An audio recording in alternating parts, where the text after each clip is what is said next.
कांग्रेस के अपने ही उसकी बदहाली के लिए जिम्मेदार हैं और यह बात अक्सर कही जाती है, चर्चा का विषय रहती है, क्योंकि तस्वीरें बयान ऐसे ही सामने आते रहते हैं। और ऐसा एक बार फिर से हुआ है।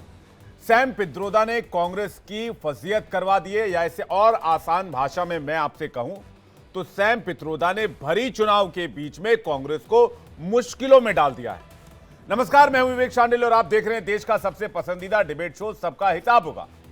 राहुल गांधी के बेहद करीबी और कांग्रेस के खास रणनीतिकार सैम पित्रोदा अमेरिका में बैठे हैं, लेकिन वहां बैठे बैठे उन्होंने ऐसा तीर छोड़ा कि हिंदुस्तान में पूरी की पूरी कांग्रेस घायल हो गई। पार्टी को डिफेंड करने का तरीका नहीं सूझ रहा, ऊपर से मोदी के हमले और तेज होते जा रहे हैं। दरअसल 3 दिन से पीएम मोदी लगातार कह रहे हैं कि अगर कांग्रेस सत्ता में आई तो आपकी संपत्ति से लेकर मंगलसूत्र तक सब छीन लेगी। अपने इस बयान की वजह से पीएम मोदी विपक्ष के निशाने पर भी हैं, लेकिन मोदी अपने बयान पर टिके हुए भी हैं। और जैसे ही सैम पित्रोदा ने इनहेरिटेंस टैक्स की वकालत की, अब इनहेरिटेंस टैक्स भी मैं आपको आसान शब्दों में बता देता हूं कि जब आपके पुरखों की संपत्ति आपके पास आती है तो उस पर कोई टैक्स नहीं लगता है, लेकिन इनहेरिटेंस टैक्स का मतलब यह होता है कि आपको आपके फैमिली से मिली संपत्ति पर टैक्स देना। तो इस टैक्स की वकालत की जा रही है और जैसे इसकी वकालत की गई, कांग्रेस बैकफुट पर आ गई। इनहेरिटेंस टैक्स या इसे विरासत कर भी आप कह सकते हैं, यह अमेरिका में लागू है। इसके तहत किसी की मृत्यु के बाद उसकी संपत्ति का 55% हिस्सा सरकार ले लेती है। सैम पित्रोदा ने इसी कानून की वकालत भारत में कर दी है, जिसे पीएम मोदी के दावों पर और मोहर लग गई और बीजेपी और हमलावर हो गई। इसी मुद्दे पर आज डिबेट करेंगे कि क्या वाकई कांग्रेस किसी ऐसे प्लान पर काम कर रही है, या सैम पित्रोदा ने गलत टाइमिंग में गलत जगह से बैठकर गलत मुद्दे पर बयान दे दिया है, जिससे कांग्रेस को नुकसान होना लाजमी माना जा रहा है। बड़ा पैनल होगा मेहमानों का हमारे साथ डिबेट करने के लिए, लेकिन सवाल क्या होंगे वो भी मैं आपको बता देता हूं। क्या सैम पित्रोदा ने कांग्रेस का प्लान बता दिया है? पित्रोदा के बयान से क्या कांग्रेस का नुकसान तय है? और कांग्रेस को लेकर क्या किसी तरह की कोई अफवाह फैलाई जा रही है? एक रिपोर्ट, उसके बाद आज की बड़ी बहस।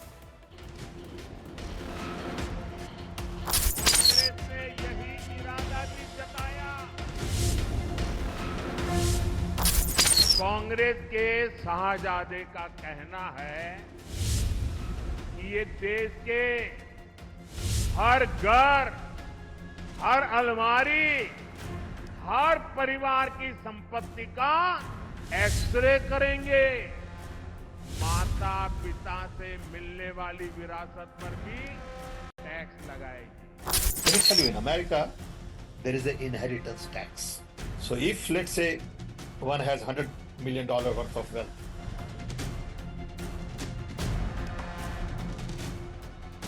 आखिरकार मोदी के बयान पर कांग्रेस के ही रणनीतिकार ने मुहर लगा दी और कांग्रेस की बैठे बिठाए फजीहत हो गई।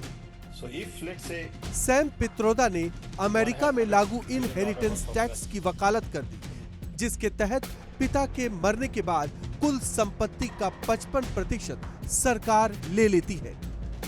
let me tell you, in America, there is an inheritance tax. So if, let's say, one has $100 million worth of wealth, and when he dies, he can only transfer probably 45% to his children.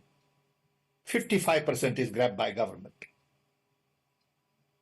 Now that's an interesting law. It says, you in your generation made wealth. You are leaving now. You must leave your wealth for public. Not all of it, half of it. Which to me sounds fair. In India, you don't have that. If somebody is worth 10 billion and he dies, his children get 10 billion. Public get nothing.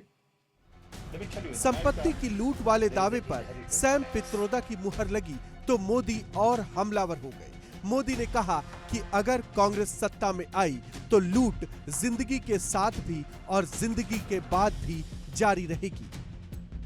शाही परिवार के शाहजादे के सलाहकार, इस शाही परिवार के शाहजादे के पिताजी के भी सलाहकार, उन्होंने कुछ समय पहले कहा था, और ये परिवार उन्हीं की बात मानता है, माता पिता से मिलने वाली विरासत पर भी टैक्स लगाएगी। आप जो अपनी मेहनत से संपत्ति जुटाते हैं, वो आपके बच्चों को नहीं मिलेगी, बल्कि कांग्रेस सरकार का पंजा उसे भी आपसे छीन लेगा।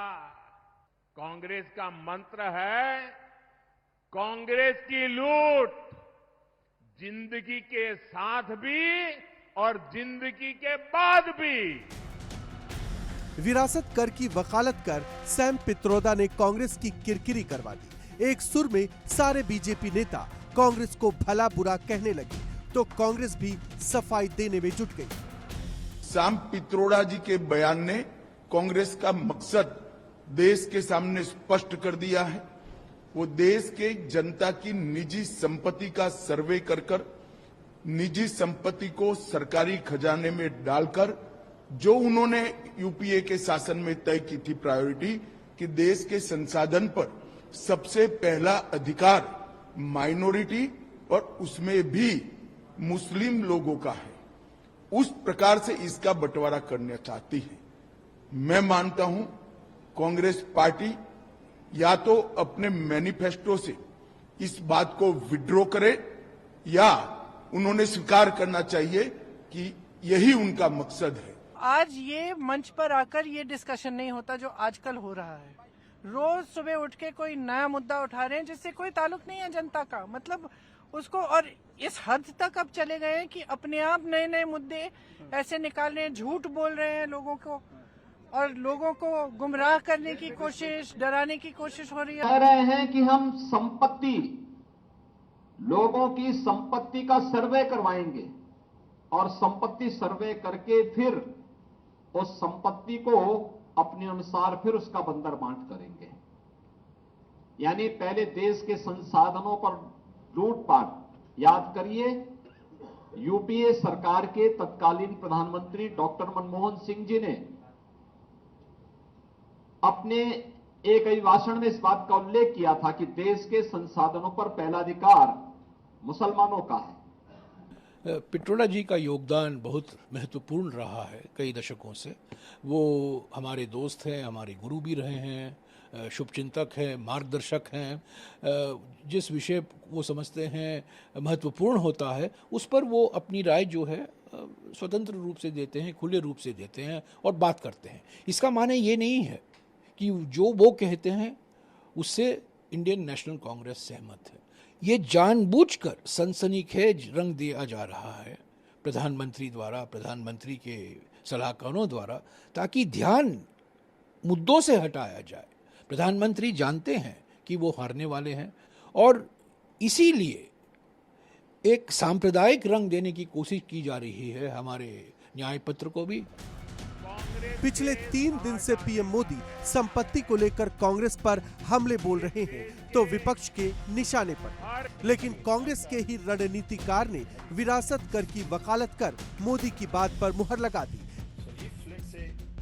क्या कांग्रेस को अपनों ने ही लूटा है? सैम पित्रोदा ने क्या कांग्रेस को बीच चुनाव में बड़ा घाव दे दिया है? क्या मोदी के हमलों से बचने के लिए कांग्रेस के पास अब कोई हथियार नहीं बचा है? इन्हीं सवालों के साथ आज सबका हिसाब होगा।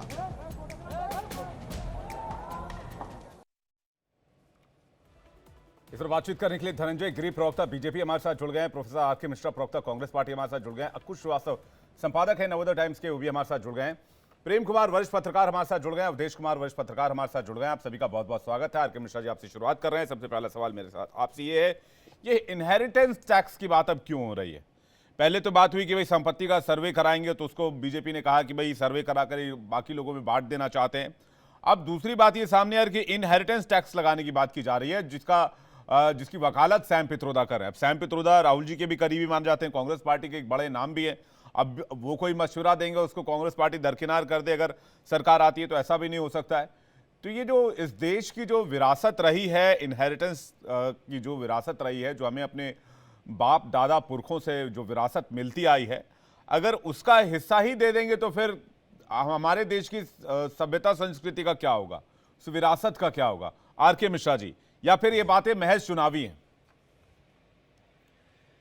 विवेक जी, पहली बात तो कांग्रेस पार्टी ने बिल्कुल स्पष्ट कर दिया है कि सैम पेत्रोदा जी का जो बयान है वो उनके निजी विचार हैं और कांग्रेस पार्टी से इसका कोई लेना देना नहीं है जी। पहली बात तो ये। दूसरी बात ये कि इनके भारत सरकार में वित्त राज्य मंत्री थे जयंत सिन्हा, उन्होंने तो खुलेआम इसकी पैरवी की थी, कभी उस पर तो इन लोगों को आपत्ति नहीं हुई, उस पर भी आपत्ति होनी चाहिए थी और वो पब्लिक डोमेन में बात है। इनहेरिटेंस टैक्स पे कई बार चर्चा होती रही है और यूएस में किस तरह की परंपरा रही है उस पर चर्चा होती रही है।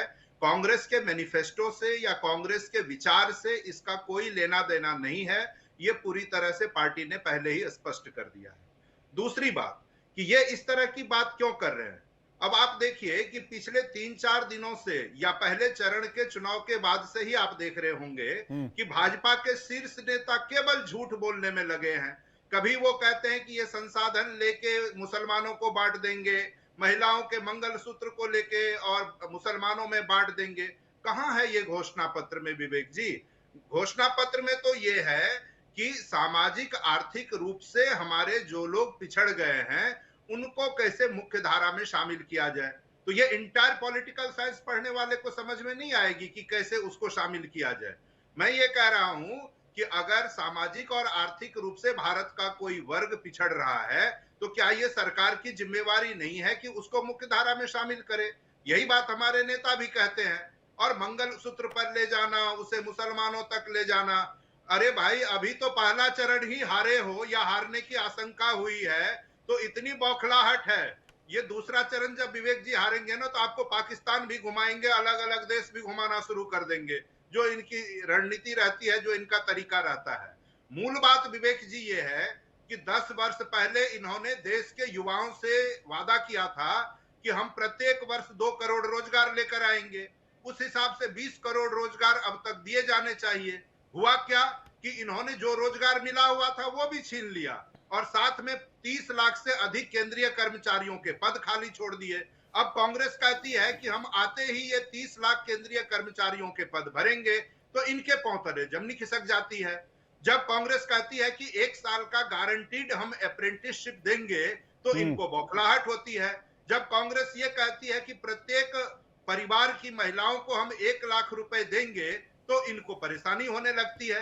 भाई ऐसी परेशानी क्यों होती? किसानों की आपने दुर्दशा कर दी, किसान लगातार यहाँ बैठे रहे, आपने उनकी नहीं, ये मुद्दे तो आपकी चुनावी सभाओं में भी सुनने को मिल रहे हैं। लेकिन मिश्रा जी, सवाल इस बात का है कि आप जो बात कह रहे हैं कि भाई मुद्दों की बात नहीं हो रही है, तो आप लोग भी तो कास्ट सेंसस की बात कर रहे हैं। आप कह रहे हैं जाति आधारित जनगणना कराएंगे। आज राहुल जी को मैं सुन रहा था कहीं किसी सभा को संबोधित कर रहे थे, उसके बाद वो वहां पर कहने लगे कि भाई मीडिया में एंकरों के नाम उठाकर देखे, उसमें कोई मुझे ओबीसी नहीं मिला।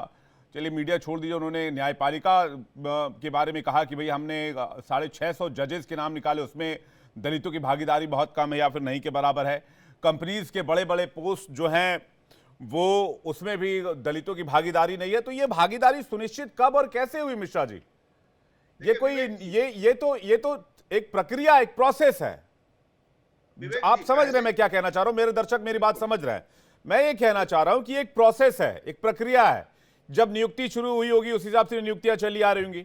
इस देश में पढ़ाई लिखाई से किसी को रोका नहीं गया, आगे बढ़ने से किसी को रोका नहीं गया, किसी के नियुक्ति पे कोई बाधा तो लगाई नहीं गई। उल्टा इस देश में बाबा साहब अंबेडकर ने आरक्षण की व्यवस्था की है ताकि दलित भाई, पिछड़े भाई जो ऊपर आए हुए लोग हैं उनके बराबर जो है वो आ जाएं, उनका भी समानांतर विकास हो, समान धारा में वो भी विकास कर सके। तो इस तरह की बात आज की तारीख में जब इंसान आर्टिफिशियल इंटेलिजेंस के दौर में जा रहा है तो वहां पर आकर इस तरह से कहना, तो फिर आप अपने जो है रिजीम को क्वेश्चन कर रहे हैं। आर.के. मिश्रा जी। विवेक जी, ऐसा है कि ये जो हमारे जो भी भाई आर्थिक रूप से या सामाजिक रूप से पिछड़े हैं, इसके लिए पहले भी व्यवस्था हुई है और कांग्रेस पार्टी तो आगे बढ़कर ये व्यवस्था करती रही। अगर अभी भी आप जितने भी आंकड़े आते हैं, चाहे वैश्विक स्तर पे हो या भारतीय स्तर पे, तो हर में आप देखेंगे कि अमीरी गरीबी के बीच खाई बढ़ रही है। अभी हाल में भी जो कई सर्वे आया है अंतरराष्ट्रीय एजेंसी के द्वारा, वो ये बताता है कि भारत में 1% लोगों के पास 40% से अधिक। नहीं, बात तो इकोनॉमिक वीकर सेक्शन की नहीं हो रही है ना मिश्रा जी। आप लोग इकोनॉमिक वीकर सेक्शन की बात नहीं कर रहे हैं, जाति आधारित बातें हो रही हैं। मैं इस बात पे सवाल जानना चाह रहा हूं, इस पर आप जल्दी जवाब दीजिए, फिर मैं धनंजय गिरी के पास जा रहा हूं। विवेक जी, अगर आप मेरा मैनिफेस्टो पढ़ेंगे तो उसमें बिल्कुल स्पष्ट लिखा हुआ है कि सामाजिक आर्थिक स्थिति का आकलन किया जाएगा। उसमें उसके आगे की कोई बात नहीं है। उसमें यह है कि एक सर्वे किया जाएगा जिसमें लोगों की आर्थिक स्थिति कैसी है, सामाजिक स्थिति कैसी है, इस पर अध्ययन होगा और उसके बाद उस पर विचार होगा कि इस खाई को कैसे दूर कर सकते हैं, इसको कैसे पाट सकते हैं। तो आपके दर्शकों को भी समझना चाहिए कि भाजपाई प्रोपेगेंडा के चक्कर में न पड़ें, वास्तव में कांग्रेस का मैनिफेस्टो लें, खुद पढ़ें जो पब्लिक डोमेन में है, जिसमें इस तरह की कोई बात नहीं है। जो नहीं, आपका मैनिफेस्टो तो देखिए मैं तो रोज लेके बैठता हूं और जब से रिलीज हुआ है तब से रोज एक बार पढ़ लेता हूं, ताकि ऐसा कोई दिक्कत ना हो जाए कि बाद में आप लोग क्या पता है कोई क्वेश्चन पूछ दीजिए एंकर से। एंकर सब आजकल खास टारगेट पर रहता है, तो एंकर सबको भी थोड़ी तैयारी करके आनी पड़ती। पता चले कोई सवाल ऐसा पूछ दिया तो एंकर ही पता चला कि भाई इधर 36 की डिग्री पे घूम गया एंकर आपका। तो ये तो मैं तो देखिए मैनिफेस्टो लेके बैठता भी हूं और पढ़ता भी हूं, लेकिन मेरा सवाल जो है उसी बात को लेकर है कि जाति और धर्म के आधार पर क्या 24 का चुनाव लड़ा जाएगा? धनंजय गिरी जी, क्या अब यही मुद्दा रह गया है? विवेक जी, 10 साल यूपीए का शासन रहा, 10 साल एनडीए का शासन रहा, फिर भी मिला जुला के वही जाति, वही धर्म, अब इनहेरिटेंस टैक्स की भी बात हो रही है। धनंजय गिरी जी। विवेक जी, मैंने अपने को पैनलिस्ट को बहुत ध्यान से सुना, उनके गहरे आरोपों को सुना, मैं उनकी जवाब दे देता हूं बिंदुवार। इतने ही धैर्य से मुझे भी सुने और अनइंटरप्टेड, जैसे मैंने उनको इंटरप्ट नहीं किया, एक गरिमा बनी रहे डिबेट की। अब देखिए, वो कह रहे हैं कि चुनाव का पहला चरण, चुनाव के पहली बार ऐसा है, चुनाव कांग्रेस ऑल टाइम सबसे लो सीट लड़ रही है। कांग्रेस कहीं मैदान में, लड़ाई के मैदान में है ही नहीं। कांग्रेस अभी और कराहेगी जनता और भी और सराहेगी। क्यों? क्योंकि कांग्रेस का खूनी पंजा जनता के टैक्स पर है। जनता का टैक्स पहले लीजिए जीते जी, और मरने के बाद उनकी संपत्ति ले लीजिए। विरासत पर सियासत कर रही है। वैसे कांग्रेस अभी तक विरासत पर ही सियासत कर रही है। एलन ओक्टोवियो ह्यूम की स्थापित की गई कांग्रेस का जो एजेंडा है वो आज भी उनकी, या तो उसके नेताओं की पढ़ाई पश्चिम से और लुगाई भी पश्चिम से रही है। तो भारत की सभ्यता संस्कृति जो दोनों हाथ उलीचिए, यही से आनो काम जो संस्कृति रही है, छाई इतना दीजिए जहां में कुटुंब समाए, मैं भी भूखा ना रहूं साधु न भूखा जाए, वहां की संस्कृति इनको समझ में नहीं आएगी। इस देश की संपदा पर, इस देश की संपत्तियों पर जब प्रधानमंत्री उस समय के मनमोहन सिंह खड़ा होकर के कहते हैं कि इस देश पर सबसे पहला हक स्पेशली मुसलमानों का है, जब आप 2014 में लुटिया जो उनकी संपत्ति वक्फ बोर्ड के नाम कर देते हैं, जब आप तेलंगाना में चुनाव लड़ने जाते हो तो लिखते हैं मैनिफेस्टो में कि कॉन्ट्रैक्ट मुसलमानों को दिया जाएगा, जब कर्नाटका के मुख्यमंत्री कहते हैं कि मुसलमानों को उनका हक दिला के रहेंगे, रोका किसने भाई? 55 साल कांग्रेस रही है। कांग्रेस के खूनी पंजे ने देश को लहूलुहान किया है। सरदेय अटल बिहारी वाजपेयी ने 2004 में जब सरकार छोड़ी थी, भारत 11वीं अर्थव्यवस्था बना। 2014 में जब प्रधानमंत्री नरेंद्र मोदी टेक ओवर करते हैं तो देश 11वीं अर्थव्यवस्था ही रहता है। आज 5वीं अर्थव्यवस्था है। 12 करोड़ किसान सम्मान निधि गड़ी, 12 करोड़ इज्जत घर बनाए गए, 12 करोड़ घरों में टैप से वाटर पहुंचा है, 4 करोड़ लोगों के घर बनाए हैं। हमने अपने मैनिफेस्टो में लिखा है 3 करोड़ नए घर बनाएंगे।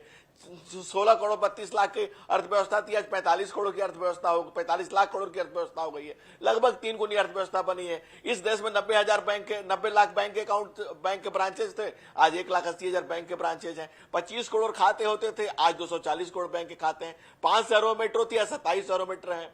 120 सैटेलाइट लॉन्च हुए, 360 यूनिवर्सिटी, 400 मेडिकल कॉलेज। देश विकास की नई निरंतर ऊंचाइयां छू रहा है। और आपका वही एजेंडा, वही पुराना राग, वही मुल्क से ज्यादा मुसलमान मुसलमान मुसलमान मुसलमान। अरे भाई, मुसलमान का वोट बैंक बनाने के लिए या उनको मुल्क से हटाने के लिए? आप उनको मुल्क को मुगालते में रखने के लिए? अगर आप मुसलमानों की चिंता कर रहे होते तो सच्चर कमेटी की रिपोर्ट क्यों आई? मुसलमानों की हालत क्यों है? और असमान वितरण हुआ तो 55 साल आप सरकार में रहे, तो आप ये बताइए कि 55 साल में आपने किया क्या है? इस असमानता को दूर करने के लिए आपने कौन सा कदम उठाया है? आज प्रधानमंत्री नरेंद्र मोदी क्या कहते हैं? सबका साथ, सबका विकास, सबका विश्वास, सबका प्रयास, जहां सबको इंक्लूसिव ऑफ ऑल की बात की जा रही है। आपके मन में सिर्फ एक ही चीज है, क्यों? क्योंकि आप देश को बांटना चाहते हैं, अपने हिस्से को चाटना चाहते हैं। हम कह रहे हैं 400 पार, आपको किसी ने मना किया है? आप कहिए 500 पार। धनंजय जी, यही बात तो धनंजय जी, यही बात आपने मेरा, जी आपने मेरा सवाल अगर सुना होगा तो मैंने इसी बात का तो जिक्र किया। 10 साल यूपीए को मिला, 10 साल एनडीए को मिला, देश 18वीं लोकसभा के चुनाव के फेज में है, पहले चरण का मतदान हो गया है। ये बार बार कास्ट सेंसस करवाएंगे, जाति आधारित जनगणना करवाएंगे, संपत्ति का सर्वे करवाएंगे। अरे भाई, जब सामाजिक न्याय की बात होती है तो बात विकास की होती है, उद्योग की होती है, रोजगार की होती है, महंगाई की होती है, युवाओं की होती है, महिलाओं की होती है। तो ये फिर हिंदू मुसलमान जाति आधारित जनगणना ये सब कैसे होगा? जल्दी से इसको सवाल का जवाब दीजिएगा, फिर मैं अक्कू जी के पास जा रहा हूं। विवेक जी, धर्म बदल गई, जात बदल गई, अब आया है गोत्र। दादा लेटे सिमेट्री में और जनेऊ पहने पौत्र। जातिगत जनगणना कराएंगे, अरे अपनी जाति क्या बताएंगे, अपनी जाति क्या बताएंगे? दूसरी, आप पुरखों की विरासत को भी नहीं मान रहे। प्रधानमंत्री का उस समय के राजीव गांधी ने पार्लियामेंट में इतना लंबा चौड़ा स्टेटमेंट दिया था कि कांग्रेस जाति के गत नहीं है। इंदिरा गांधी का था कि जात पर न पात पर मुहर लगेगी हाथ पर। राहुल बाबा तो अपने पुरखों को नहीं संभाल पा रहे हैं, तो इस देश के पुरखों की संपत्ति की सियासत और विरासत और संपदा और इस देश के संस्कृति को कैसे संभालेंगे? राहुल गांधी ने जो किया हुआ है, कांग्रेस का कबाड़ा जो किया हुआ है, कांग्रेस ऑल टाइम सबसे लो नहीं लड़ रही है, सबसे बुरी हालत में कांग्रेस अभी है। आपको आने वाले समय में भाजपा भूगोल में और कांग्रेस इतिहास में खोज मिलेगी। जी ठीक है, मैं वापस लौटूंगा आप दोनों मेहमानों के पास। मैं आ रहा हूं आर के मिश्रा जी, सबसे सारे मेहमानों से एक रिएक्शन ले लूं, फिर मैं 1-to-1 डिबेट में वापस लौटूंगा। अक्कू जी से जानना चाहता हूं, अक्कू जी, चुनाव इस मोड़ पर क्यों है जिस मोड़ पर अभी आप देख रहे हैं? थोड़े दिन पहले तक जब बीजेपी का मैनिफेस्टो रिलीज हुआ तो IITs की बात हो रही थी, एम्स की बात हो रही थी, सड़कों की बात हो रही थी, दुनिया में सड़कों के नेटवर्क के मामले में भारत दूसरे नंबर पर पहुंच गया, इस तरह की बातें हो रही थी। फिर बात हो रही थी रेल नेटवर्क की, बात हो रही थी इलेक्ट्रिफिकेशन की, बात हो रही थी स्टार्टअप्स की, बात हो रही थी यूनिकॉर्न्स की, बात हो रही थी। क्या अचानक हिंदू मुसलमान, कास्ट सेंसस, जाति धर्म, जातिगत जनगणना सब कैसे शुरू हो गया अचानक से? देखिए, ये वैसे ही बात हो रही है कि जैसे हम लोग कहें कि नहीं साहब जाति पर बातचीत नहीं करनी, जाति कुछ नहीं करना चाहिए, और चुनाव आते आते जाति इतना बड़ा मुद्दा हो जाता है कि हर क्षेत्र में विशेष वर्ग विशेष की जाति को टिकट दिया जाता है, उसी की लड़ाई लड़ी जाती है, उसी पर किया जाता है। जबकि पहले बड़े बड़े हम अपने बच्चों को बड़ी बड़ी बातें बताते हैं, अच्छे रहो, अच्छे करो, और इवन वो दूसरे धर्म संप्रदाय में प्यार मोहब्बत करते हैं, हम शादी की अनुमति भी दे देते हैं। लेकिन जब खुद करते हैं तो बड़ा धर्म समुदाय देखते हैं, अपनी जाति देखते हैं। उसी तरीके से चुनाव का एक ही प्रोसेस है, और इसमें कोई मैं बहुत आश्चर्यचकित नहीं हूं कि ये मुद्दा आया है। ये आना ही चाहिए था। पहले ये तय था कि विकास की बातें करेंगे, विकास की बातें पैरेलल होंगी, वो पैरेलल की जा रही हैं।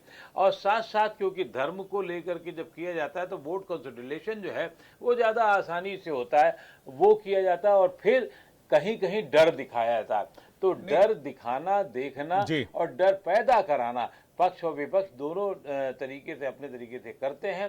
तो यहाँ पर वो डर वाली भावना है, और ये कांग्रेस के साथ त्रासदी और दिक्कत ये रही है, कभी जयराम रमेश, कभी सैम पित्रोदा कुछ ना कुछ ऐसे बढ़िया बयान दे देते हैं कि आप भारतीय जनता पार्टी उसे ले उड़ती है, और ले उड़ने के बाद उसको वो ऐसे प्रस्तुत किया जाता है जैसे लगता है कि हमारे आप अमीरों पर लगने वाला टैक्स या विरासत का टैक्स या संपत्ति करके जो बात कांग्रेस ने पता नहीं किस हिसाब से अपने घोषणा पत्र में कर दी, अब उससे तो ये हो गया संपत्ति कर से। तो मैं तो यही अनुमान लगाता हूँ कि अगर मैंने बड़ी मशक्कत से एक मकान बनाया और मेरे बाद वो बेटे का कितना होगा नहीं होगा, ये एक सवाल उठने लगता है। तो वो आदमी को डर लगता है। और इस समय वो मिडिल क्लास जिस पे अभी तक हम लोग बहुत चर्चा नहीं कर रहे हैं, वो एक बहुत बड़ा हो गया है। 70 करोड़ के से ज़्यादा का मिडिल क्लास हो गया है, जिसके पास कुछ करने की कोशिश है, कुछ पाने का इच्छा है, और रखा भी है उसने थोड़ा बहुत अपने लिए। तो वो उसको अगर संपत्ति कर के दायरे में आ जाएगा तो दूसरा मामला हो जाएगा। और जब सैम पित्रोदा ये कह देते हैं तो वो उस पर एक मोहर लग जाती है। सैम पित्रोदा देश के अंकल माने जाते हैं, वो राजीव गांधी के बहुत मित्र हुआ करते थे, कांग्रेस ओवरसीज के वो चीफ भी हैं, कंप्यूटर क्रांति कराई थी जी। तो ये उनके बयान को तरजीह दी जाती है, लेकिन कांग्रेस पार्टी भी है जी। और इसी लिहाज से क्योंकि वो नीतिगत मामले बहुत सारे करते हैं, इसी लिहाज से। दूसरी, जयंत सिन्हा का जो वीडियो आप बता रहे हैं ना, वो 2013 का है, तब वो सांसद भी नहीं थे, वो एक पढ़े लिखे आदमी की तरीके जैसे सैम पित्रोदा थे वैसे ही। तो सैम पित्रोदा तो पब्लिक फिगर है, जयंत सिन्हा तो टिकट विकट भी कट गया, सब किनारे कर दिए गए। तो ये पढ़े लिखों की एक अपनी मुश्किल होती है कि अपना ज्ञान जब ज़्यादा देश पे डालने की कोशिश करते हैं तो इस तरीके के बयान आते हैं और वो ये भूल जाते हैं कि उनका निजी बयान है।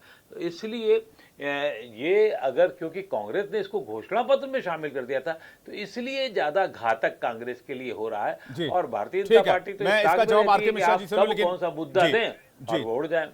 ठीक है, अक्कू जी आपके पास वापस लौटेंगे आर के मिश्रा जी से जवाब लें, लेकिन पहले प्रेम कुमार जी का रिएक्शन ले, अवधेश जी का रिएक्शन ले, काफी देर से वेट कर रहे हैं। प्रेम कुमार जी, सवाल इसी बात को लेकर है कि चुनाव के इस पड़ाव पर जहां 6 फेज के इलेक्शन बचे हुए हैं वहां आप सबको जाति आधारित जनगणना और हिंदू मुसलमान की बात याद आ रही है। साफ सीधी सी बात, इस चुनाव में जो अब दिख रहा है वो यही है।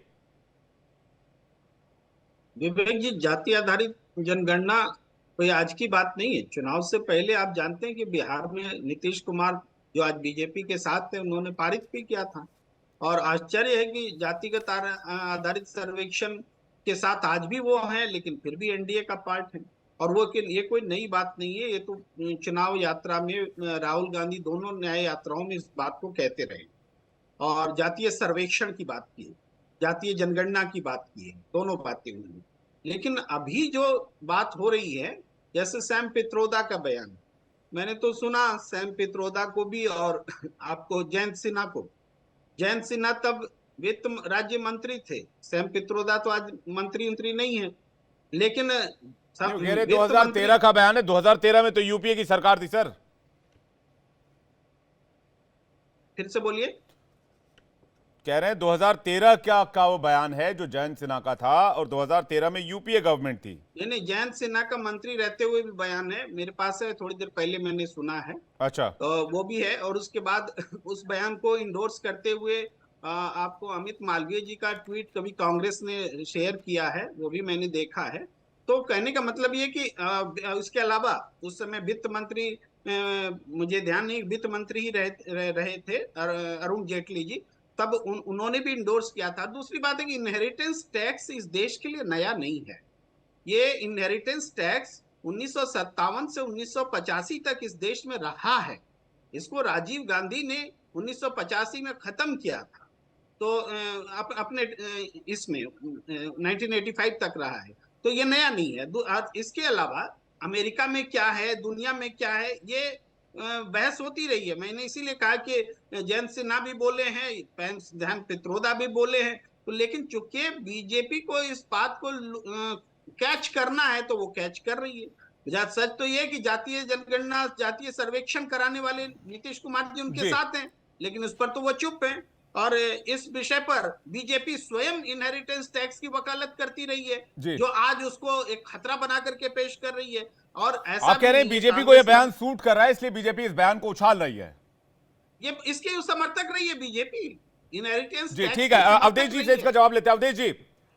अवधेश जी क्या कहेंगे आप इस पर? क्या जो इनहेरिटेंस टैक्स की बात हो रही है, जिसे इस वक्त सबसे जोर शोर से उठाया जा रहा है, जो प्रेम कुमार जी कह रहे हैं 1985 तक था इस देश में, उसके बाद क्वैश किया राजीव गांधी ने, उसके बाद खत्म हुआ, ये 1957 से 85 तक चल रहा था ये, तो क्या वाकई ऐसा है या फिर इसकी कहानी कुछ और है? नहीं, अब प्रेम जी इतना सरलीकरण कर रहे हैं। बीपी सिंह उस समय वित्त मंत्री थे, उस पर विवाद आया था। मैंने और आपने कभी देखा है कि किसी की पिता की मृत्यु के बाद उसकी संपत्ति को लेने के लिए आपको टैक्स देना पड़ा है या उसमें से सरकार ने कोई कटौती की है? मैंने अपने जीवन में नहीं देखा। इनहेरिटेंस टैक्स का एक पार्ट जरूर भारत में था, लेकिन वो कभी इंप्लीमेंट नहीं हुआ, उसके कारण मुकदमे होने लगे और उसका इससे कोई लेना देना नहीं। देखिए, अभी जो मैं कहना चाह रहा हूं कि जैसे कोई किसी व्यक्ति को उम्र के पहले या उम्र होने पर कहा गया कि अब आप बूढ़े हो गए हैं, अब लोगों के बीच आपकी वो चलती नहीं है, आपको पूछा नहीं जा रहा है। या तो आप अपने युवा लोगों को लाके अपना काम करिए या स्वयं को थोड़ा सशक्त और हिष्ट-पुष्ट बनाइए कि आप युवा दिखे, तभी आप आगे बढ़ेंगे और आपको लोग पूछेंगे। तो कांग्रेस को यही हुआ कि कांग्रेस एक बूढ़ी पार्टी हो गई है, तो उसको जरा युवा दिखना चाहिए। नरेंद्र मोदी, अमित शाह की पार्टी से मुकाबला करना है तो उसको स्वस्थ दिखना चाहिए। उसका अर्थ मुझे यह लगता है कि कांग्रेस पार्टी ने अपने चेहरे और चरित्र में बदलाव की बजाय कि हम थोड़ा ठीक से वर्जिश करें, थोड़ा सोचे कि हम बूढ़े क्यों हो गए हैं, समय हमको क्यों नकार रही है, उसको अपने अंदर नई ऊर्जा लाए। तो राहुल गांधी को जैसे 2012 के आसपास उनको कहा गया कि अमिताभ बच्चन की तरह एंग्री यंग मैन बनिए, और आपको याद होगा कि उत्तर प्रदेश में एक सभा में उन्होंने बोलते हुए और दाढ़ी बढ़ाए हुए थे और पैकेट से कागज निकाला कि मैनिफेस्टो लो, मैं फाड़ के फेंकता हूं। और उसी ढंग से एक बार वो प्रेस क्लब में आ गए और कांग्रेस का जो ऑर्डिनेंस था पार्टी का, उसको उन्होंने फाड़ के फेंक दिया कि अपने को जुबा दिखाने के लिए। अब जो है ऐसी ऐसी घोषणाएं करो कि अरे सब पार्टियों से आगे है, क्रांतिकारी पार्टी है।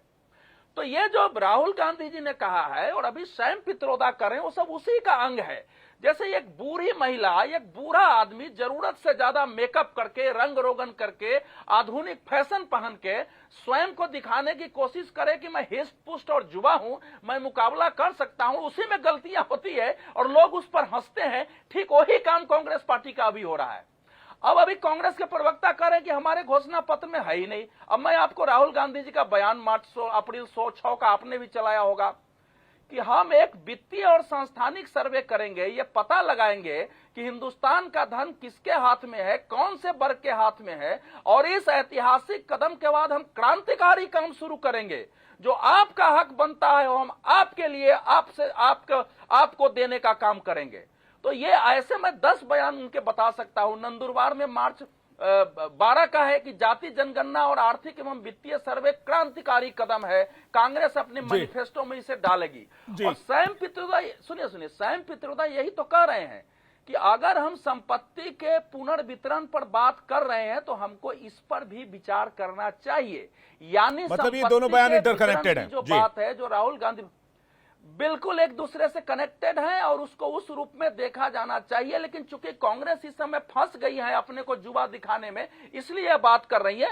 ये अत्यंत खतरनाक बयान है। इससे समाज में भय पैदा हो रहा है कि भाई अगर ये संपत्ति का सर्वे करेंगे तो कैसे करेंगे, क्योंकि नॉर्मली जो हमारे पास अगर हम आयकर देते हैं या हमारे पास पैन है तो हमारी मोटा मोटी संपत्ति का विवरण तो सरकार के पास है, केवल जो हमारी छुपी हुई संपत्ति होगी वही नहीं है। तो उसके लिए क्या घर में घुसेंगे कर्मी, एक एक चीज को देखने की कोशिश करेंगे और देखने के बाद क्या उसका राष्ट्रीयकरण होगा, राष्ट्रीयकरण इंपॉर्टेंट टॉपिक आप जी ठीक है अवधेश जी, आपने कुछ महत्वपूर्ण बिंदु उठाए। जी बोलिए जल्दी से। नहीं, एक बात ये आ रही है कि क्या ये मुसलमानों को दिया जाएगा। वो जो पिछले देखिए इनके घोषणा पत्र में आप देखेंगे तो मुसलमान शब्द नहीं है, लेकिन अल्पसंख्यकों को जो सामाजिक सांस्कृतिक सशक्तिकरण की बात है, और पहले ऐसा हो चुका है। मैंने चुनाव के पहले 2014 के चुनाव के पहले, वैसे तो राज्यों ने अलग अलग किया है, 14 के एक दिन पहले जब आचार संहिता लागू होती थी, मनमोहन सिंह सरकार ने कैबिनेट मीटिंग में एक फैसला करके और नोटिफिकेशन जारी किया जिसको 27 फरवरी को दिल्ली वक्फ बोर्ड ने कहा कि 123 हमारी संपत्ति है, दे दिया जाए। और उस सरकार ने 123 संपत्ति दे दी। अगर आप लिस्ट निकालेंगे तो कांग्रेस की राज्य सरकारों ने अलग अलग तरीके से वो सच्चर कमीशन की रिपोर्ट के बाद जो मुस्लिमों के लिए, वो चाहे वो कब्रगाह के नाम पर हो, वो चाहे मस्जिद के नाम पर हो, दरगाह के नाम पर हो, इसी प्रकार से वक्फ बोर्ड को देश भर में सरकारी संपत्तियां दिया था। तो इसलिए ये भय निराधार नहीं है। मैं ऐसे और भी उदाहरण दे सकता हूं। कांग्रेस को स्पष्ट करना चाहिए कि हम मुसलमानों का प्लान क्या है। ठीक है, आर.के. मिश्रा जी के पास आ रहे हैं। कांग्रेस नहीं कह रही है। जी आर.के. मिश्रा जी, आपने अवधेश जी का जवाब सुना होगा, आपने अक्कू जी का भी जवाब सुना होगा, आपने बीजेपी के आरोप भी सुने होंगे। मुझे लगता है आपको इस पर जवाब देना चाहिए। देखिए अवधेश जी वरिष्ठ पत्रकार हैं, बहुत गला फाड़ फाड़ के बीजेपी को डिफेंड करते हैं, लेकिन एक बात बताऊं कि बीजेपी के संस्कार इन पर भी हावी होने लगे हैं। देखिए इन पर भी हावी होने लगे हैं। ये भी बुजुर्गों का उसी तरीके से अपमान करने लगे हैं और बुजुर्गियत का अपमान करने लगे हैं। ठीक है ना। और जिस तरह से वहां आप देखेंगे कि बुजुर्ग नेताओं का बार बार अपमान किया गया, तो आजकल अवधेश जी भी उसी धंधे में लग गए। खैर कोई बात नहीं। देखिए ये कह रहे हैं कि ये इनके घोषणा पत्र में है। मैं उनको चुनौती देता हूं कि जो बात प्रधानमंत्री आजकल हर मंच पर कह रहे हैं, सुनिए जो मुसलमानों की बात, बिल्कुल गलत। जो मुसलमानों मैंने नहीं कहा है। नहीं, मैंने सुनिए, प्रधानमंत्री हर मंच मैंने राहुल गांधी के भाषण को कोट किया है। आपको मान लेते हैं। और ये जो एक अवधेश आप पढ़ रहे हैं ना, पूरा वाक्य पढ़िए तो वहां दलित भी मिलेगा, वहां पिछड़ा वर्ग भी मिलेगा, वहां आदिवासी भी मिलेगा, और साथ यही उत्तर देना चाह रहा हूं। मिलेगा। लेकिन आप उसको बिल्कुल मिलेगा, बिल्कुल मिलेगा। यही मैं कहना चाह रहा हूं। विवेक जी, मैं उत्तर देना चाह रहा हूं, जरा उत्तर दे दूं फिर ये बोलेंगे। देखिए, यही समस्या आती है कि आप ओबीसी के साथ, एससी और एसटी के साथ अल्पसंख्यक समुदाय यानी मुसलमानों को मिला देते हैं, उसका आधार बनाने के लिए कि जो आरक्षण इनके लिए है वो हम मुसलमानों को भी देना चाहिए। मुसलमान इस देश में प्रिविलेज क्लास रहा है, उसका कभी शोषण नहीं हुआ, इस देश में शासन किया है, उतनी ताकत थी कि उसने इस देश का मुसलमानों ने बंटवारा किया है। उसको अनुसूचित जाति, अनुसूचित जनजाति, अब दलितों के साथ आप मत जोड़िए। ये एक उसमें से पॉइंट उठाते हैं मुसलमान, पूरा वक्त मैं पढ़ रहा हूँ। अरे भाई, उसमें दलित भी है, अल्पसंख्यक भी है, पिछड़ा भी है, महिलाएं भी है। वही तो कह रहा हूँ कि दलितों के साथ इस तरह के जो वर्ग हैं जो कहीं ना कहीं वंचित रहे अधिकारों से, उनके उत्थान की बात कांग्रेस करती तो आपके जैसे लोगों के पेट में दर्द क्यों होने लगता है? कांग्रेस पार्टी तो सबको साथ लेकर चलने की बात कर रही है ना, उससे आपको या भाजपा को क्यों परेशानी होने लगती है? अब मैं एक बात आपको बताता हूं, अभी हमारे भारतीय जनता पार्टी के मित्र बहुत बड़ी बड़ी बात करके गए। एक बात बताइए, इलेक्टोरल बॉन्ड्स के बारे में अभी जो माननीय वित्त मंत्री हैं, उनके अर्थशास्त्री पति ने क्या कहा, उस वक्तव्य पे तो आप लोग कभी चर्चा नहीं करते हैं। उन्होंने कहा कि इलेक्टोरल बॉन्ड भारत ही नहीं दुनिया का सबसे बड़ा आर्थिक घोटाला है, पी प्रभाकर ने कहा।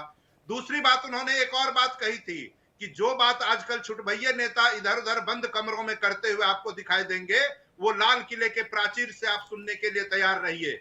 और आजकल पिछले 3-4 दिनों से उनकी बात सही साबित हो रही है कि माननीय प्रधानमंत्री जी अनर्गल प्रलाप किए जा रहे हैं अलग अलग मंचों से, जिसका कोई मतलब नहीं है कांग्रेस के। मिश्रा जी, इलेक्टोरल बॉन्ड पर हम लोग कई बार डिबेट कर चुके हैं। Let me intervene. दूसरी बात जी, आज जो राहुल जी ने जो बात कही, मैं आ रहा हूँ, मैं धनंजय गिरी जी आ रहा हूँ आपके पास। मैं एक सवाल आरके मिश्रा जी से पूछना चाह रहा हूँ। आरके मिश्रा जी, वो बात देखिए, वो बात थोड़ी अधूरी रह गई। अवधेश जी जो कह रहे हैं कि एसटी, एससी, ओबीसी, विवेक जी नहीं, शेड्यूल कास्ट, शेड्यूल ट्राइब और अदर बैकवर्ड कास्ट। अवधेश जी सुनिए एक सेकंड, मैं आप ही का सवाल थोड़ा आगे बढ़ा दूं। वो कह रहे हैं कि क्या मुसलमान और दलित और पिछड़ा वर्ग आपके लिए एक समान है? बस ये लाइन वो पूछ रहे हैं, इसका जवाब वो आपसे चाहते हैं, जिसको आप एसटी, एससी, ओबीसी को आधार बनाकर मुसलमानों को आप उसमें जोड़ने की कोशिश कर रहे हैं, जबकि वो कहते हैं मुसलमान इस देश में सेकंड लार्जेस्ट पॉपुलेशन और प्रिविलेज क्लास रहा है क्योंकि उन्होंने इस देश पर शासन किया है। आरके मिश्रा जी, क्या आप पिछड़ा वर्ग और मुसलमानों को एक कैटेगरी में लेकर चल रहे हैं? फिर धनंजय गिरी से मैं इस सवाल का जवाब लूंगा। आरके मिश्रा जी। विवेक जी, कांग्रेस पार्टी इस देश की एकमात्र पार्टी है जो 100% लोगों की राजनीति करती है। वो धर्मों में बांटकर, जातियों में बांटकर, संप्रदायों में बांटकर भारतीय जनता पार्टी की तरह विभाजनकारी राजनीति नहीं करती है। उसके लिए अगर दलित वर्ग में कोई पिछड़ गया है, कोई अगर आदिवासी पिछड़ गए हैं, कोई पिछड़े वर्ग में आर्थिक रूप से कमजोर हो गया है, और पिछड़ों और अदर बैकवर्ड कास्ट के लिए व्यवस्था तो पहले से आरके मिश्रा जी, सभी वर्गों की चिंता कांग्रेस पार्टी करती रही है। मैं वही कह रहा हूं आरके मिश्रा जी, लोगों के पेट में दर्द होता है। एससी, एससी, ओबीसी के लिए व्यवस्था पहले से है। Mishra ji, ST, SC, OBC के लिए व्यवस्था पहले से है, क्या आप मुसलमानों के लिए अलग से व्यवस्था करने की प्लानिंग कर रहे हैं? बस यही सवाल आ रहा है। बिल्कुल प्लानिंग नहीं हो रही।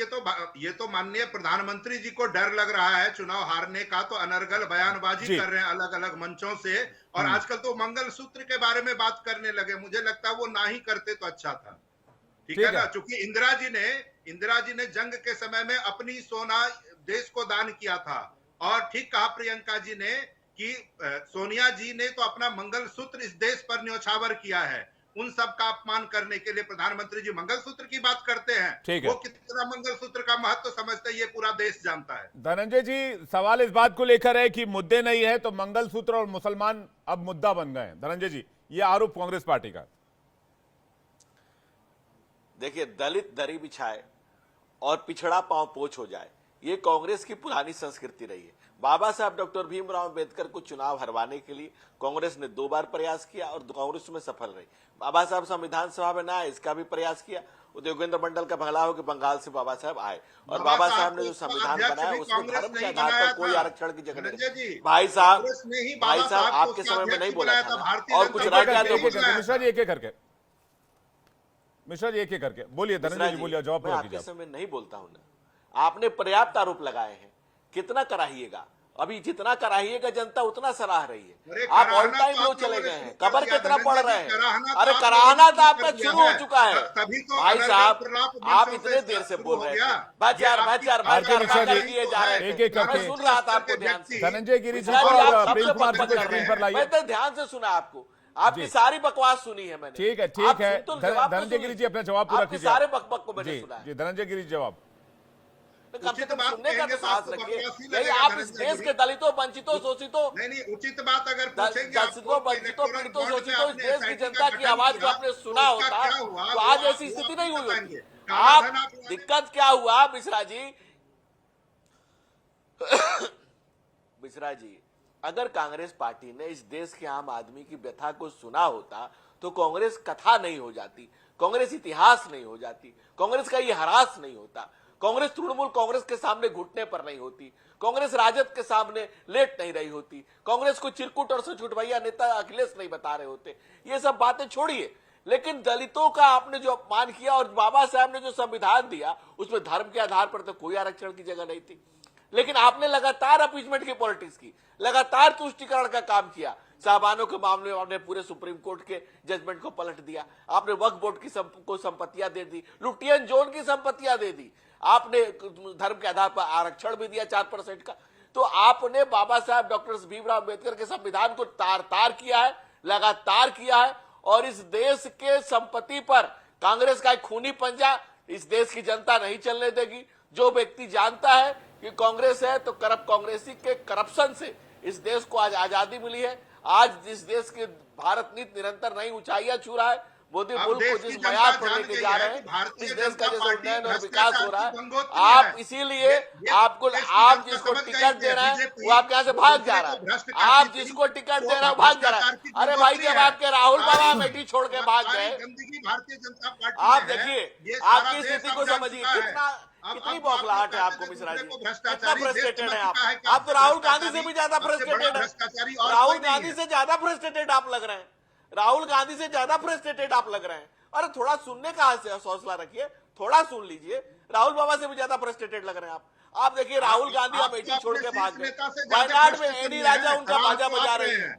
आप केरल में एनी राजा राहुल का बाजा बजा रही हैं। आप एनी और आप कम्युनिस्टों के साथ देश भर में गठजोड़ बता रहे हैं। एनी राजा बता रही राहुल का बाजा, और आप कह रहे हैं कम्युनिस्ट के साथ। पूर्णिया में प्रधानमंत्री जी जाते हैं, वहां भाई मुख्यमंत्री आप नहीं किस पहुंचते स्थिति हैं। में आ चुके हैं? पूर्णिया में आप पूर्णिया किस में आपके स्थिति में आ चुके प्रधानमंत्री जी हैं? चुनाव प्रचार में जाते हैं, नीतीश जी उसका बायकॉट करते देखिए हैं। सवाल यही है धनंजय गिरी जी और आरके मिश्रा जी की क्या एंड टाइम में इस तरह के बयान कांग्रेस को बड़ा डंक अच्छा दे नाम देते दिया हैं। पूर्णिया का। ये लास्ट टाइम में जैसे मनीशंकर अय्यर कभी चाय वाला कह दिया, कभी चौकीदार चोर है वाला बयान आ गया, अब सैम पित्रोदा कह रहे इनहेरिटेंस टैक्स आ जाएगा, जो आपकी जो बाप दादाओं की संपत्ति है उसको विभाजित कर दिया जाएगा। इस तरह के नैरेटिव निकल पड़ते हैं और बीच चुनाव में तो इस तरह के बयान की आवश्यकता है क्या? क्या कांग्रेस के अपने ही खेल कर देते हैं प्रेम कुमार जी?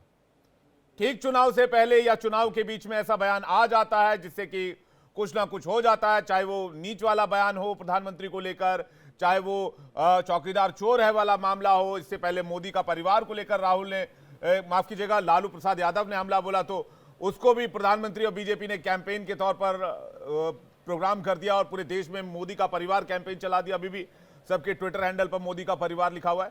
तो क्या इस तरह के बयानों से बचना नहीं चाहिए और इस तरह के बयान कांग्रेस को डेंट कर देते हैं चुनाव के बीचों बीच?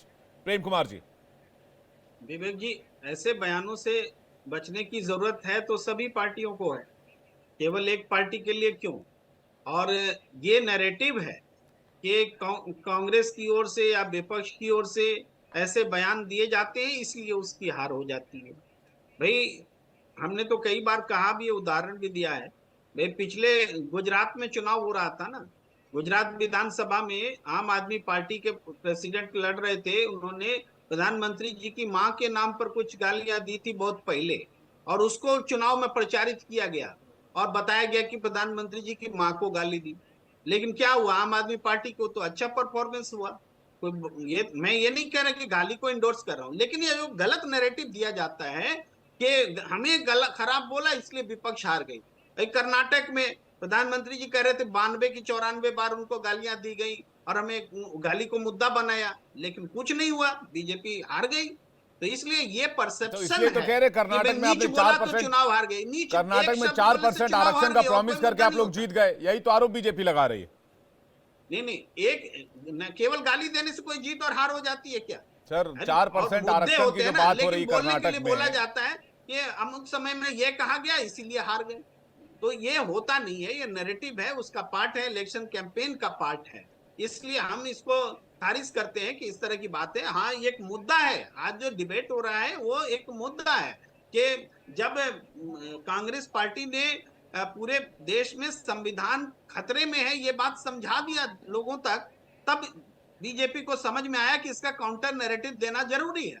तो इसके काउंटर नैरेटिव में उन्होंने किया कि कांग्रेस आएगी या इंडिया आएगी तो ये तो आपका मंगलसूत्र छीन लेगी। अब ये दो नैरेटिव नहीं, वो बात जो प्रेम कुमार जी, अवधेश जी कह रहे हैं कि भाई पैन कार्ड से मोटा मोटी डेटा तो अवेलेबल है ही, 90-70% 80% डेटा तो है। अब आपके घर में जो मंगलसूत्र पड़ा है, जो सोने जेवरात पड़े हैं, जो कुछ गहने पड़े हैं, उसके बारे में पैन कार्ड में डिटेल नहीं है ना। बाकी डिटेल तो है कि आपके लिए कौन सा घर लिया, कौन सी गाड़ी खरीदी। आजकल तो 10,000 रुपए का कोई पेमेंट कीजिए, उस पर भी पैन कार्ड की डिटेल कहा जाता है कि भाई आपने अपने मकान मालिक को 10,000 रुपए का रेंट दिया है तो आपका पैन कार्ड का डिटेल है उसमें। तो आप कहां खर्च कर रहे हैं, क्या खर्च कर रहे हैं, कितना अर्निंग है आपके पास, क्या है, वो तो सारी डिटेल है। संपत्ति का ब्यौरा किस बात का? तो इसी को लेकर आशंका जाहिर की जा रही ना प्रेम कुमार जी, जरा खुल के बात होनी चाहिए। विवेक जी, बल्कि इसका तो पहले जो मनमोहन सिंह के समय में सर्वेक्षण हुआ भी था, इकोनॉमिकल और इकोनॉमिकल सर्वे तो प्रेम जी हर साल होता है बजट से पहले। नहीं किए गए आंकड़े तो हैं, लेकिन ऐसा नहीं कि नहीं है, और आप सही कह रहे हैं कि आंकड़े हैं, मगर इसको उस परिप्रेक्ष्य में देखना कि हम चूंकि वो पार्टिसिपेशन की बात कर रहे हैं कि आप न्यायालय में देख लीजिए, मीडिया में देख लीजिए, दूसरे जगहों में देख लीजिए, दलित वर्गों का या दूसरे वर्गों का पार्टिसिपेशन नहीं है। अरे तो रोका किसने प्रेम कुमार जी? कि हम एक्सरे करेंगे। नहीं, आप बताइए रोका किसने? आप बताइए रोका किसने? मुद्दा है उनका। अरे रोका किसने? आप बताएं। इस देश में किसी को किसी ने जज बनने से रोका है? प्रधानमंत्री बनने से रोका है, राष्ट्रपति बनने से रोका है, एंकर बनने से रोका है, क्या बनने से रोका? डॉक्टर बनने से रोका है, साइंटिस्ट बनने से रोका है, इंजीनियर बनने से रोका है? किसने रोका इस देश में? किसको क्या बनने से रोका बताइए? विवेक जी, सर्वेक्षण तो सरकार ही करेगी ना, कोई रोका है क्या? सरकार में आएगी तो कोई नहीं रोकेगा, फिर विपक्ष करेगा। तो मैं वही कह रहा हूँ। और जो बात आप कह रहे हैं कि भाई भागीदारी नहीं है, तो भागीदारी तो एक सतत प्रक्रिया है। अगर ये प्रक्रिया 47 से शुरू हुई होती, समानता की प्रक्रिया, और आज तक चल रही होती, पिछली सरकारों ने अपनी भूमिका पारदर्शी तरीके से निभाई होती, तो आप बताइए। आप मुझे कहने में कोई अतिशयोक्ति नहीं है, मुझे कहने में कोई एतराज नहीं है। आप भी खुले दिल से, साफ दिल से बोलिए कि अगर ये प्रक्रिया का पालन शुरू से हुआ होता, आज से 70 साल से पहले हुआ होता, तो क्या ऐसा होता? क्या ऐसा होता कि भागीदारी कम होती, या फिर सच्चर कमेटी की रिपोर्ट गलत थी या झूठी थी कि भाई मुसलमान पिछड़ा रह गए, उन पर ध्यान नहीं दिया गया, या SC SC OBC को सिर्फ आरक्षण में व्यवस्था दी गई, उनके सामाजिक उत्थान को उनको नहीं ध्यान दिया गया, उनको एम्पावर नहीं किया गया? ये तो 10 साल की बात है नहीं। अगर हाईकोर्ट में कोई जज बनकर बैठा तो 10 साल पहले तो बीजेपी ने नियुक्त नहीं किया होगा, उनका प्रोसेस पहले से चल रहा होगा, वो पिछले 20 साल 25 साल से प्रैक्टिस कर रहे होंगे।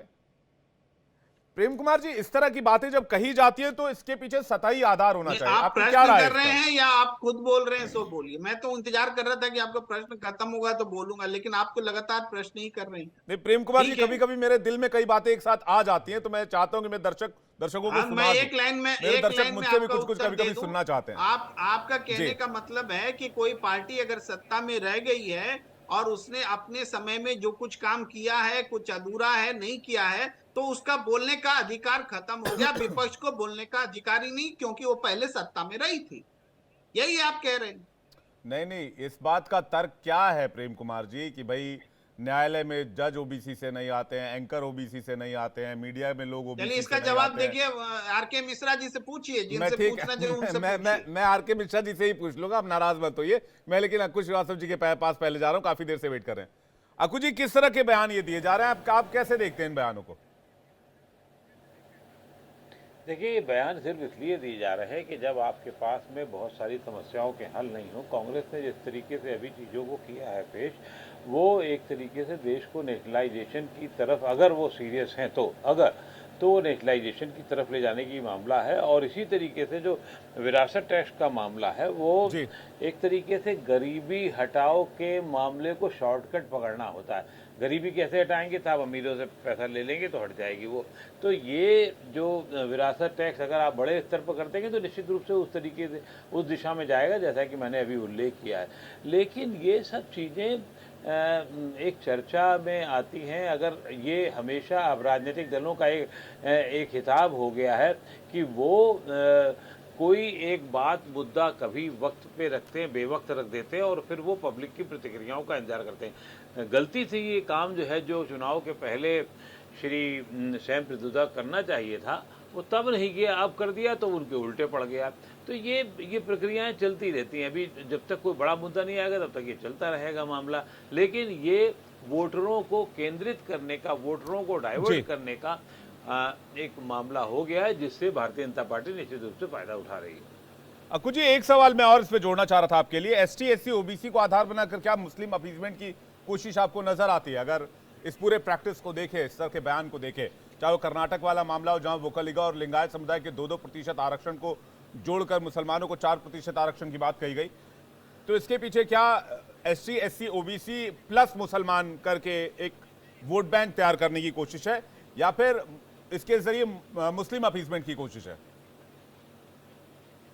देखिए ऐसा है ना, अगर आप अब तो सिर्फ ये है कि जो वोट बैंक को करने की कोशिश थी, छीनने की कोशिश थी या बनाने की कोशिश थी, तो आपने जाति जनगणना पे बना लिया। फिर उसके बाद, उसके पहले और बाद में लाभार्थी पर एक दूसरे दल का कब्जा हो गया। फिर ये सोचा जा रहा है कैसे और समीकरण किया जाए, तो बिहार में माई से लेके बाप तक का मामला आ गया। तो वो एक सतत प्रक्रिया है जो लोग करते रहते हैं और वो अपनी जोड़ घटाव, काशीराम ने जब किया था तो वो अलग तरीके से किया था, मायावती ने फिर उसमें एक नया रंग दे दिया। तो हर जगह हर बार एक नई प्रक्रिया के साथ में नया केमिकल लोचा बनता है और वो लोचा हो जाता है। बनता तो कोशिश थी कि बड़ा अच्छा उत्पाद बनाया जाए, लेकिन वो केमिकल लोचा हो जाता है। इस समय फिलहाल ये लोचा ही है जो उल्टा पड़ गया है। जी, अवधेश कुमार जी कुछ कहना चाह रहे हैं, उसके बाद आर के मिश्रा जी आपके पास आ रहा हूं, फिर धनंजय गिरी जी क्लोजिंग रिमार्क्स के लिए आपके पास आऊंगा। अवधेश कुमार जी।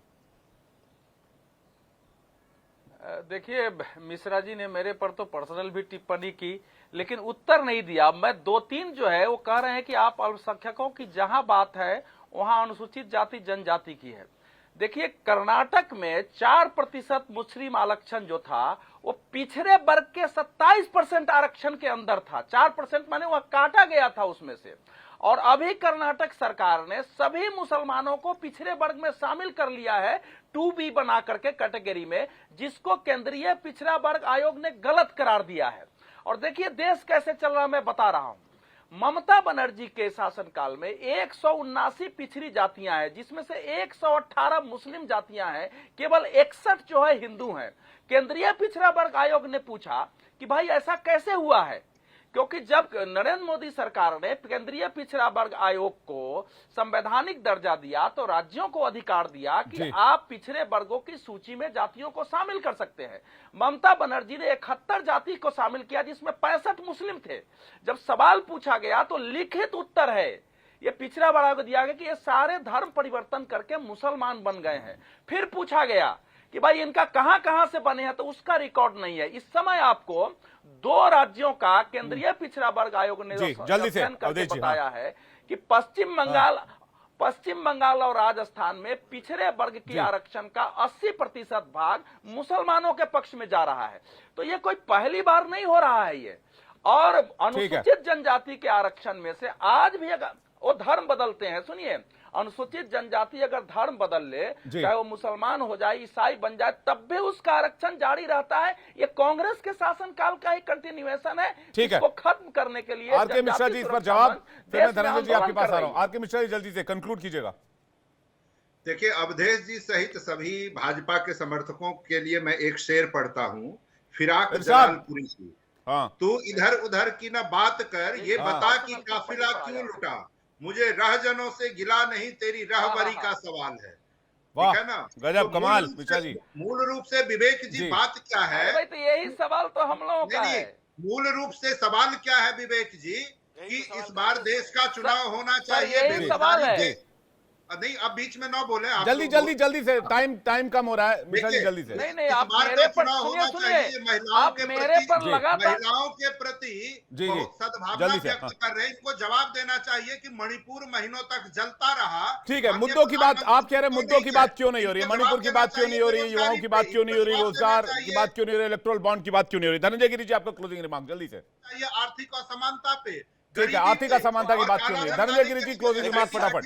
ठीक है, आगे मिश्रा जी, समय सीमित है, माफ कीजिएगा। धनंजय गिरी जी, ठीक है, इधर उधर की बात ठीक है, आगे मिश्रा जी, धनंजय गिरी जी सब बोलेंगे जी, झूठ बोलो, बार बार झूठ बोलो। ठीक है, हर बार धनंजय गिरी झूठ जी। बोलो। ये झूठ, ये काठ की हाड़ी बार बार नहीं चढ़ेगी। ठीक दो है, बार आगे मिश्रा जी, आगे धनंजय चढ़ेगी, गिरी जी को बोलने काठ की दीजिए। हाड़ी धनंजय गिरी नहीं जी, बोलिए आप। देखिए, कांग्रेस कंफ्यूज है कि फ्यूज है कि डिफ्यूज है, समझ में ही नहीं आ रहा। आर के मिश्रा जी से आप पूछ क्या रहे हैं, बड़बड़ा क्या रहे हैं, यही हाल कांग्रेस का है। और कांग्रेस के कुत्सित कार्यों ने, कांग्रेस के करप्शन ने कांग्रेस को इस देश के भूगोल से समाप्त कर दिया। इतिहास में मिल रही है कांग्रेस सब। दूसरी बात, सत्यनारायण गंगाराम पित्रोदा और जय पित्रोदा है जो बातें कही। भाई साहब, आपके बीच में नहीं बोलता है कोई, और आप सबके बीच में बोलने का ठेका लेकर रखे हुए हैं। धनंजय गिरी जी को बोलने दीजिए, उनका क्लोजिंग रिमार्क पूरा लीजिए। आर के मिश्रा जी, प्लीज होल्ड कीजिए आप। धनंजय गिरी जी, बहुत मिश्रा जी, बहुत गंदी बात, मिश्रा जी बहुत गंदी बात है, बहुत गंदी आर हरकत के है, मिश्रा बहुत जी, आर ऊंची के हरकत मिश्रा है। जी। धनंजय गिरी जी, जल्दी क्लोजिंग रिमार्क पूरा और आप कीजिए। ऐसे ऊंची आदमी पता नहीं था जी, पूरा कीजिए धनंजय जी, पूरा कीजिए प्लीज। अच्छा धनंजय जी, काम पूरा है। कीजिए, पूरा कीजिए, अच्छे बोलिए, पढ़े लिखे पूरा आदमी लग कीजिए। रहे हैं, इतनी ऊंची हरकत है। पूरा राहुल कीजिए। गांधी ऐसी हरकतें करते रहे। देखिए, अपनी मैं कह रहा हूं, भाषा पे सत्यनारायण संयम रखिए। गंगाराम धनंजय गिरी, पित्रोदा और सैम पित्रोदा ने जो अपने बातें कही प्रधानमंत्री है, की भाषा जो मत बात बोलिए। कही है, धनंजय जी, पूरा कीजिए। आर के मिश्रा जी, होल्ड कीजिएगा। लगातार है वो लगातार। देखिए, आप कितना भी कराहेंगे, जनता आपको निकाल चुकी है और आप कहीं नहीं है। आप इस बिहार में इनका कैंडिडेट नहीं मिल रहा है, और गुजरात में जिसको कैंडिडेट दे, टिकट दे, छोड़ के भाग जा रहा है। कांग्रेस की इतनी हालत की, और कांग्रेस को एक डाटा जारी करना चाहिए कि हम 55 साल में धनंजय गिरी कह रहे हैं कि भाई आपको अपीसमेंट की आवश्यकता इसलिए पड़ रही है क्योंकि आप पिछड़ रहे हैं पहले फेज के चुनाव में। देखिए, आप सभी मेहमानों के लिए एक शेर मेरे पास भी। आर के मिश्रा जी, मेरा शेर भी सुनते जाइए। मुझे तो अपनों ने लूटा, गैरों में कहां दम था, और मेरी कश्ती वहां डूबी जहां पानी कम था। तो ये एक शेर मुझे लगा कि मुझे पढ़ देना चाहिए। अवधेश जी, आप कुछ कहना चाहते हैं, लेकिन माफ कीजिए, मेरे पास अब समय सीमित है